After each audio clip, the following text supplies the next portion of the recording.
এটা হচ্ছে গিয়ে বিশেষ মানে গণমাধ্যমগুলোতে আসলে বিয়ের ব্যাপারটা আমি ক্লিয়ার করি।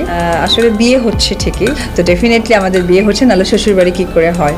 তো এখন আমি একটি ছেলের সাথে ঘুরি, কথা বলি, যাই করি না কেন, এটা সম্মানের জায়গাটা থাকা উচিত। প্রায় 7-8 মাস হয়ে গেছে তার সাথে আমি ফোনে কথা বলছি বা দেখা করছি, তো ও সম্মান দিতে চেয়েছে এবং আমি সম্মানটা।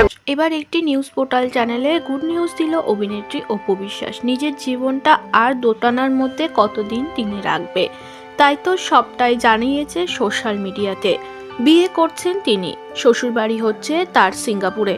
ছেলেকে সিঙ্গাপুরের স্কুলেই তিনি ভর্তি করবে। আসল কারণ হিসাবে সেখানেই তার রয়েছে মনের মানুষ, আর সেখানেই ইন ফিউচারে তিনিও সেটেল হয়ে যাবে। বাংলাদেশে তিনি রাজ করেন, তাই বাংলাদেশ ছেড়ে পুরোপুরি যেতে না পারলেও ভবিষ্যতে সেখানে সেটেল হওয়ার প্ল্যান তিনি করে রেখেছেন। এবার অপু বিশ্বাস জানালেন বিয়ে করছে এবং 7-8 মাস ধরে একটি ছেলের সঙ্গে সম্পর্কে তিনি রয়েছেন।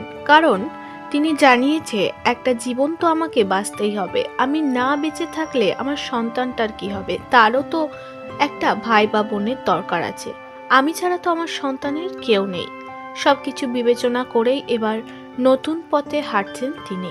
এই খবরে অনেকেই ইতিমধ্যে খুশি হয়েছে, অনেকেই তাকে শুভেচ্ছা বার্তা জানিয়েছে।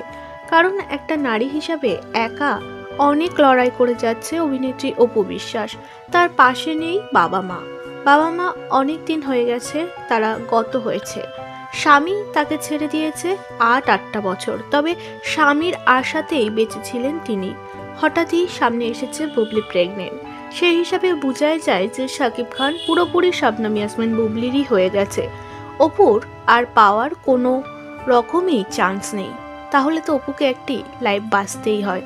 তার জন্যে অপুর পাশে দাঁড়িয়েছে বাংলাদেশের প্রচুর ভক্ত।